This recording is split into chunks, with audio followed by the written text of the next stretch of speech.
In the name of Allah, who is the most beneficent and the most merciful, I hope that you are in a good best health and spirit. This is me Abdul Rahman Yasin. बात करेंगे law admission test के बारे में. Law admission test तो एक नया आ चुका, पुराने का रिजल्ट नहीं आया. पुराने का रिजल्ट कब आएगा? रिजल्ट अच्छा ना आया तो क्या करें? इसमें रजिस्ट्रेशन करवाएं या ना करवाएं? ये ना बहुत सारा सवाल पूछा जा रहा है कि रजिस्ट्रेशन करवा लें बैकअप के लिए, और अगर पिछला रिजल्ट पास हो गया, अगर हमने अगला ना दिया तो क्या फेल तो नहीं कंसीडर होंगे? ये बड़ी मिथोलॉजी कुछ पाई जा रही है. जो कुछ मैंने सवाल हैं जो मैंने बताने हैं, डिस्क्लोज करने हैं. देखें, फर्स्ट ऑफ ऑल, आप जिसको डाउट है, मेरे पे ना रहे, जिसको डाउट है ना कि वो फेल ना हो जाए कहीं, वो रजिस्ट्रेशन करवा रहे एहतियातन वो रजिस्ट्रेशन करवा दे. किसमें? लॉ एडमिशन टेस्ट में. अगरचा वो पास हो जाए, लेकिन आप बैकअप अपने पास रखें कि आप रजिस्ट्रेशन करवा दें.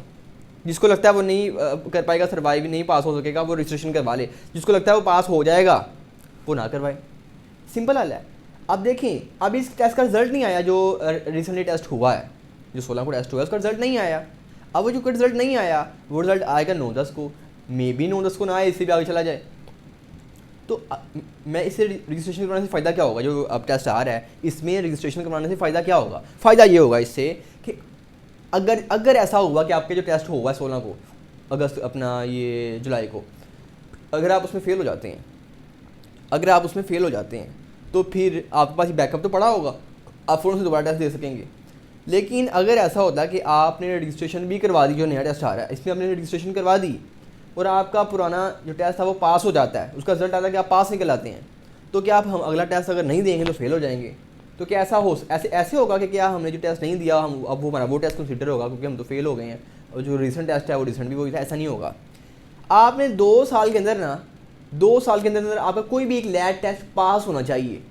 बाकी आपने 10 दें 20 दें, फेल हो गए हैं, लेकिन एक टेस्ट जो आपने दिया होता है ना लैब का, अगर वो पास हो गया तो वो 2 साल तक वैलिड रहता है.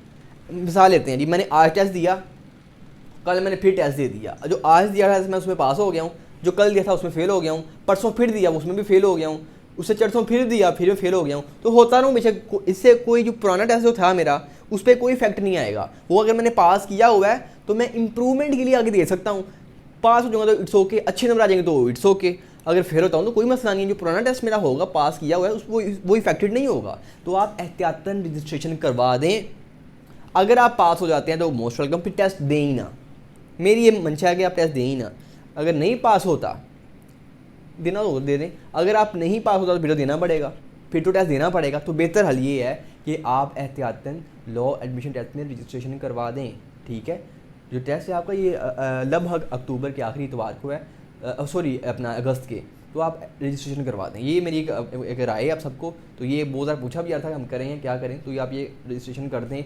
अगर आप पास हो जाते हैं तो आपका नेक्स्ट टेस्ट जो आपको देंगे उसको फेल हो पास हो वो मैटर ही नहीं करता. पुराने टेस्ट पर कोई इफेक्ट नहीं होगा. अब्दुल रहमान को दीजिए इजाज़त. वमा अलैना इल्लल बलागुल मुबीन. Thank you.